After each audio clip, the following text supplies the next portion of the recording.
Dans cette vidéo, je révélerai le secret de lévitation de Dynamo. Voici un récapitulatif rapide des faits. Dynamo se tient près d'un banc, puis subitement, il lévite de côté dans les airs en appuyant son bras sur un banc de béton et en penchant son corps. Alors, comment a-t-il pu réaliser ce tour? Eh bien, le secret de cette prouesse repose sur deux illusions classiques. La première illusion classique est la lévitation au balai, impliquant une femme en équilibre sur un manche à balai, incliné, et lévitant par la suite. Elle pouvait léviter parce qu'elle portait un harnais autour du côté de son corps, qui est connecté à une tige insérée dans le manche à balai, laquelle possède une extrémité creuse. Ce mécanisme aidait son corps à rester horizontalement équilibré, donnant l'impression qu'elle lévitait. La seconde est la lévitation penchée en arrière façon Matrix. Dans ce tour, le magicien se penche en arrière et on le voit léviter sur un seul pied.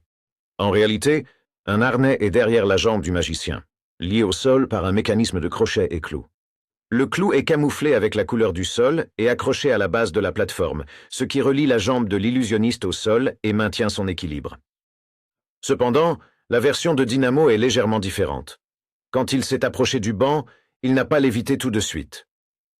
Mais il y a eu une coupe de caméra quand il a posé sa main sur le banc et que le montage a été fait. Après l'installation, l'illusionniste portait un harnais, son bras droit réel étant à l'intérieur de sa veste, expliquant le léger gonflement à sa taille. De plus, le harnais que portait Dynamo est similaire à celui porté par la femme dans l'illusion classique du ballet. Mais au lieu de la tige utilisée dans le tour du ballet, le magicien a utilisé un faux bras qui contient une tige métallique lui permettant d'équilibrer son corps.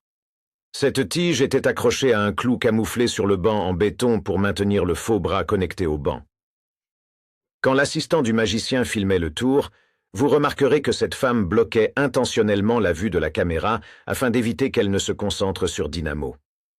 C'était parce qu'un des assistants du magicien était à côté de lui, caché de la vue de la caméra derrière la femme. Cette personne soulève l'illusionniste, ce qui explique aussi pourquoi ses jambes étaient légèrement pliées à cet endroit précis. C'est similaire à la façon dont le magicien masqué soulève la femme dans l'illusion classique du ballet. Une fois que le mécanisme était verrouillé en place, on pouvait voir le magicien léviter. Derrière ce masque, seule la vérité demeure. À la prochaine.